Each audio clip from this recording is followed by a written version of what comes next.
Olá, bom dia ou boa tarde, boa noite.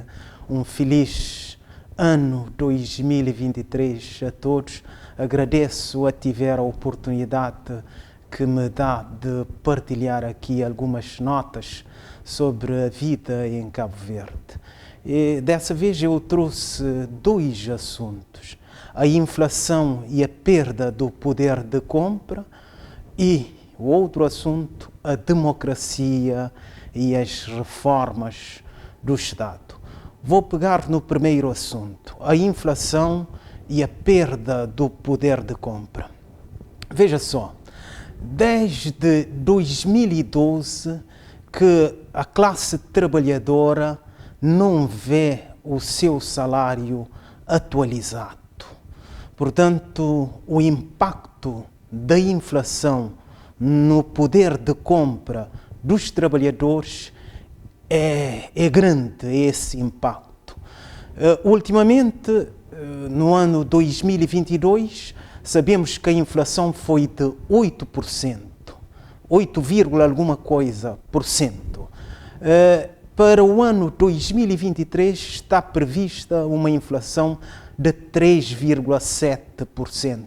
Portanto, nesses 2 anos, 2022 e 2023, a classe trabalhadora vê perdido o poder de compra em mais ou menos 12%. Mas se formos mais atrás, de 2012 até 2023, podemos estimar que a classe trabalhadora perdeu mais ou menos 20% do poder de compra. Nós sabemos que em Espanha, por exemplo, o governo espanhol eliminou a taxa de IVA sobre os produtos alimentares de primeira necessidade. Em Portugal, vimos o governo português a doar às pessoas um valor monetário a certas famílias em função do agregado familiar e do rendimento. O governo português então deu a essa gente um valor monetário para amortecer o impacto da inflação no poder de compra das famílias e dos trabalhadores. Em Cabo Verde, ouvimos sempre as pessoas, o governo, a dizer que tomou medidas para, na verdade, amortecer o impacto da inflação no poder de compra, mas que medidas foram tomadas? Zero medidas o governo de Cabo Verde tomou para amortecer, para reduzir o impacto da perda do poder de compra no salário da classe trabalhadora cabo-verdiana. O cadastro social, que devia apoiar o governo nessa tomada de medida, esse cadastro social é usado apenas no momento das eleições para compra da consciência dos cabo-verdianos. Portanto, quando você que está em casa, quando você ouvir o governo dizer que tomou medidas para reduzir o impacto da perda do poder de compra causado pela inflação, você tem que dizer, não, é apenas uma conversa fiada para enganar os cabo-verdianos. Outro assunto que eu trouxe aqui hoje para debater é a democracia cabo-verdiana e as reformas do Estado. A democracia cabo-verdiana, ela é pintada pelas organizações internacionais como sendo uma democracia perfeita, uma democracia bem cotada a nível da África e a nível mundial. Mas tudo isso é até certo ponto uma farsa, porque a democracia cabo-verdiana tem bastante limitação. A começar pelo sufrágio, o voto popular, o voto que deve ser livre, sem qualquer condicionamento. Nós sabemos que as eleições em Cabo Verde padecem de muitas falhas. O condicionamento do voto, a compra do voto, a estrutura do Estado que é colocada a favor de um grupo contra o outro grupo concorrente. Então, tudo isso limita, na questão do voto popular, essas mazelas limitam a democracia cabo-verdiana.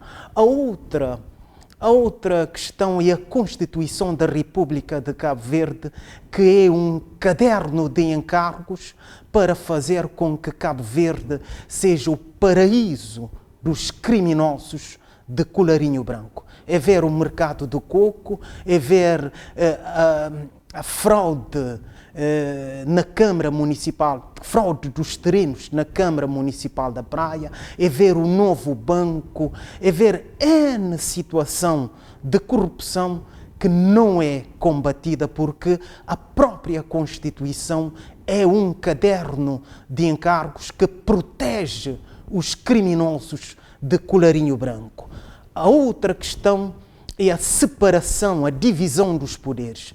Em Cabo Verde, no fundo, existe apenas um poder, que é o poder executivo, que domina o poder legislativo, que domina o poder judicial. Depois, os outros princípios, como garantia da vida. Veja, em Cabo Verde, garantia da vida é uma fantochada, porque quase que temos a pena de morte em Cabo Verde. Quando você vê grupos rivais executando, jovens sendo executados, é quase que existe a pena de morte em Cabo Verde. Existem N limites à democracia em Cabo Verde, a começar pela partidocracia. Os dois partidos do Estado quase que manipulam o poder. A via de acesso a outras forças político-partidárias tem bastante constrangimentos. Os órgãos de soberania, Assembleia Nacional, veja, a quantidade de deputados. Se formos fazer a comparação Portugal-Cabo Verde, Portugal teria cerca de 1.400 deputados se a Assembleia da República Portuguesa fosse pelo rácio de Cabo Verde. A Assembleia da República Portuguesa teria 1.400 deputados. Depois, a questão da justiça.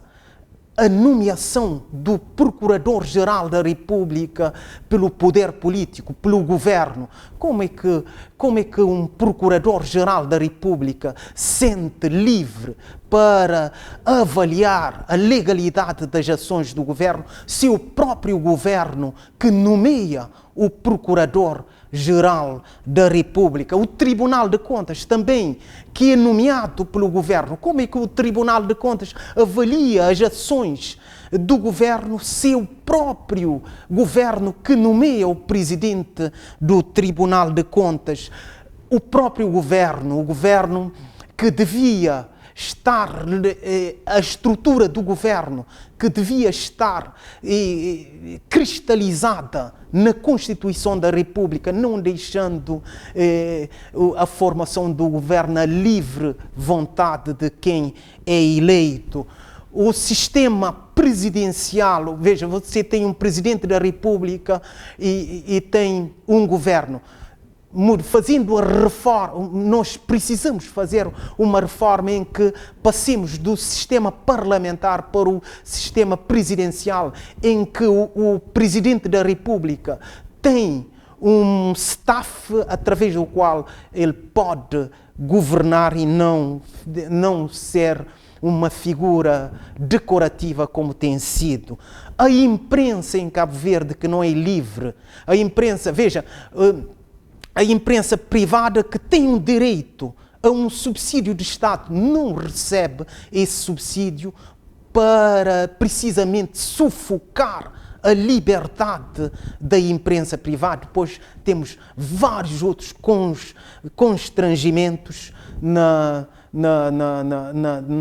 imprensa pública cabo-verdiana. Então, a democracia cabo-verdiana, que eles falam que é uma democracia perfeita, ou que aparece no ranking internacional como sendo uma democracia perfeita, ou uma boa democracia, é apenas uma lavagem cerebral que eles nos dão para ficarmos contentes com a nossa democracia. E, no fundo, a nossa democracia precisa de reformas na justiça, eleição do Procurador-Geral da República, não pelo governo, mas pelo próprio povo, ou então a eleição pelos profissionais da área da justiça, o Procurador-Geral da República, o Presidente do Tribunal de Contas, de tal sorte que haverá o check and balance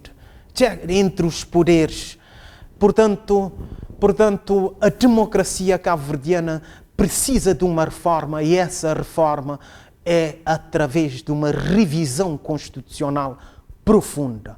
Muito obrigado, até a próxima e tenham um feliz ano 2023.